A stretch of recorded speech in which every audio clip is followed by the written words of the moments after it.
শেখ হাসিনার পরম বন্ধু ভারতের প্রধানমন্ত্রী নরেন্দ্র মোদী শেখ হাসিনার চরম বিপদে সেটি প্রমাণও করেছেন তিনি। তবে শত চেষ্টা করেও বাংলাদেশে তাকে টিকিয়ে রাখতে পারেনি মোদী সরকার। তাই নানা উপায়ে দ্বিতীয় অভ্যুত্থানের মাধ্যমে শেখ হাসিনার পুনর্বাসনের চেষ্টায় প্রতিবেশী এই দেশটি। সবশেষ ইসকনকে ব্যবহার করে সেই মরণ কামড় দিতে চেয়েছিলেন নরেন্দ্র মোদী, তবে সেখানেও ব্যর্থ তারা। এবার কোন পরিকল্পনায় নামছে তারা জানা। সনাতন জাগরণ মঞ্চের মুখপাত্র ও ইসকন নেতা চিন্ময় দাস ব্রহ্মচারীকে চট্টগ্রাম কারাগারে পাঠানো হয়েছে। এর আগে তাকে জামিন না দিয়ে কারাগারে পাঠানোর নির্দেশ এলে আদালত চত্বরে পুলিশের সাথে সংঘর্ষে জড়ান অনুসারীরা। এ সময় পুলিশ, আইনজীবী ও ইসকন সমর্থকদের ত্রিমুখী সংঘর্ষে মারা যান সাইফুল ইসলাম নামে এক আইনজীবী।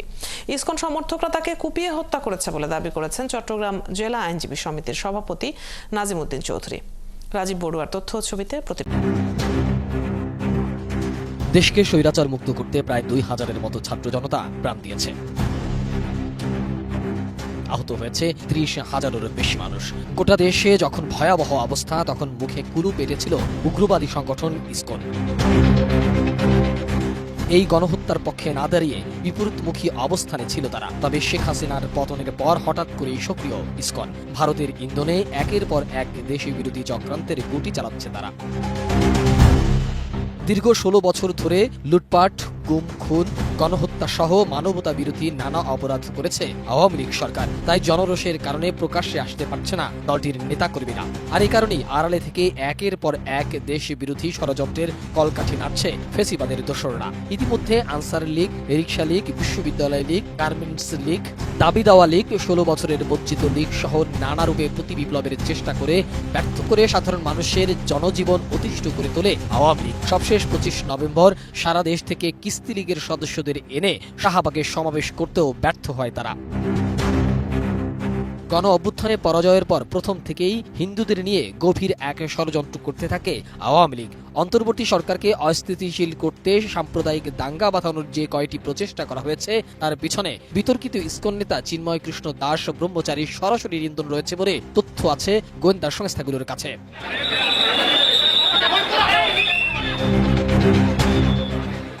রাষ্ট্রদ্রোহ মামলার এই আসামি চট্টগ্রামের জমি দখল, সাম্প্রদায়িক উস্কানি সহ নানা অনৈতিক কর্মকাণ্ডের হোতা। এতদিন পর্দার আড়ালে থেকে তাকে ব্যবহার করে কলকাঠি নাড়ছিল ভারত ও আওয়ামী লীগ। ২৫ নভেম্বর রাষ্ট্রদ্রোহ মামলায় তাকে আটক করলে সঙ্গে সঙ্গে প্রতিবাদী বিবৃতি দেয় ফেসিবাদী আওয়ামী লীগ। প্রকাশ্যে এই হঠকারী বিবৃতির মাধ্যমে আওয়ামী লীগের মুসলিম ও দেশবিরোধী ষড়যন্ত্রের মুখোশ উন্মোচন হয়েছে বলে মনে করছেন নেটিজেনরা।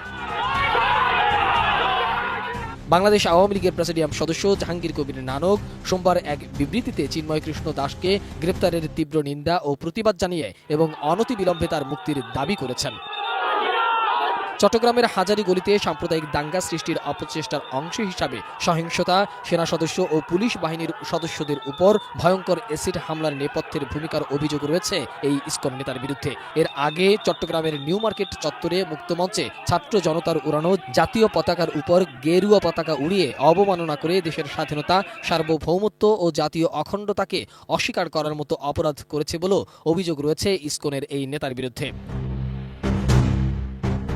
এদিকে সনাতনী জাগরণ জোটের মুখপাত্র ও পুণ্ডরিক ধামের অধ্যক্ষ চিন্ময় কৃষ্ণ দাসকে আটকের বিষয়ে ভারতের হস্তক্ষেপ চেয়ে চিঠি দিয়েছে ইসকন। গতকাল তাদের অফিসিয়াল এক্স হ্যান্ডেলে টুইট করে জানিয়েছেন, সন্ত্রাসবাদের সাথে ইসকনের যুক্ত থাকার অভিযোগ ভিত্তিহীন এবং অত্যন্ত আপত্তিজনক। এরপরই চিন্ময় কৃষ্ণ দাসকে গ্রেপ্তার ও জামিন বাতিলের ঘটনায় উদ্বেগ প্রকাশ করেছে ভারত সরকার। মঙ্গলবার দেশটির পররাষ্ট্র মন্ত্রণালয়ের এক বিবৃতিতে এই উদ্বেগ জানানো হয়েছে। বাংলাদেশের সার্বভৌমত্ব, স্বাধীনতার উপর কোনো প্রকার হস্তক্ষেপ, কোনো প্রকার আঘাত আসে এবং রাষ্ট্রের প্রতি অবমাননা হয়, রাষ্ট্রদ্রোহের মতো ঘটনা ঘটলে সেক্ষেত্রে সরকার অবশ্যই কঠোর ব্যবস্থা নেবে এবং সেক্ষেত্রে একটা গ্রেফতারের ঘটনাকে কেন্দ্র করে এখন অস্থিতিশীল পরিস্থিতি তৈরির চেষ্টা করা হচ্ছে।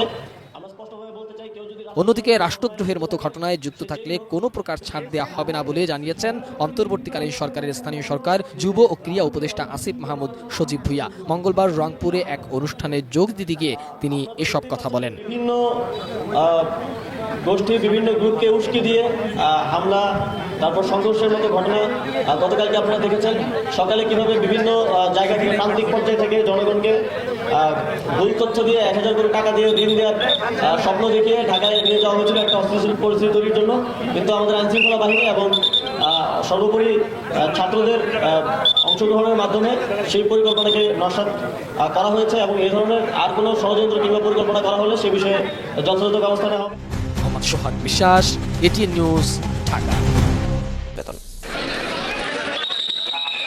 মঙ্গলবার সকালে কঠোর পুলিশি পাহারায় ইসকন নেতা চিন্ময় দাস ব্রহ্মচারীকে চট্টগ্রাম ম্যাজিস্ট্রেট আদালতে আনা হয়। বেলা 12টার দিকে তাকে নেওয়া হয় জেলা ও দায়রা জজ কাজী শরীফুল ইসলামের আদালতে। তাকে আদালতে হাজিরের আগেই সেখানে জড়ো হন তার সমর্থকরা। শুনানি শেষে আদালত জামিন নামঞ্জুর করে তাকে কারাগারে পাঠানোর নির্দেশ দেন আদালত। প্রতিবাদে আদালতের সামনেই ক্ষোভ জানান তার সমর্থকরা। সমর্থকদের বাধার মুখে প্রায় 2.5 ঘন্টা আটকে থাকে চিন্ময়কে বহন করা প্রিজন ভ্যান। এ সময় পুলিশ তাদের সরিয়ে দেওয়ার চেষ্টা করলে সংঘর্ষে জড়ান তার সমর্থকরা। সাউন্ড গ্রেনেড ছুড়ে তাদের ছত্রভঙ্গ করে দেয় পুলিশ। এমন পরিস্থিতির মধ্যেই তাকে নেওয়া হয় কারাগারে।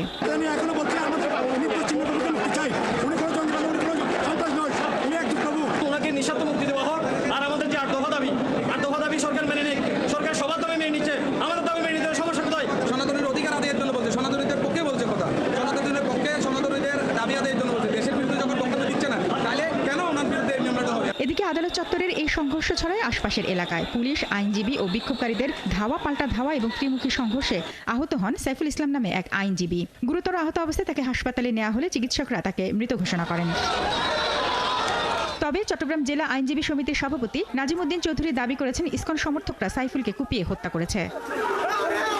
সাইফুল ইসলাম আলিফ আজকে নৃশংসভাবে ইসকনের সন্ত্রাসীরা তাকে হামলা করে কুপিয়ে জখম করে হত্যা করেছে। তাদের বিরুদ্ধে আমরা আইনগত ব্যবস্থা নেওয়ার জোর দাবি জানাচ্ছি।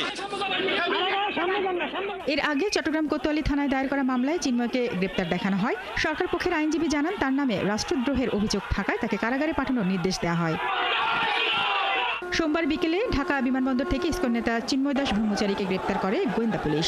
5 আগস্ট শেখ হাসিনার পতনের পর সংখ্যালঘু নির্যাতন সহ নানা ইস্যুতে আন্দোলন শুরু করে আলোচনায় আসেন তিনি। চট্টগ্রামে তার ডাকা একটি কর্মসূচিতে জাতীয় পতাকার উপর গেরুয়া পতাকা বাঁধার অভিযোগে এই রাষ্ট্রদ্রোহ মামলা করা হয়।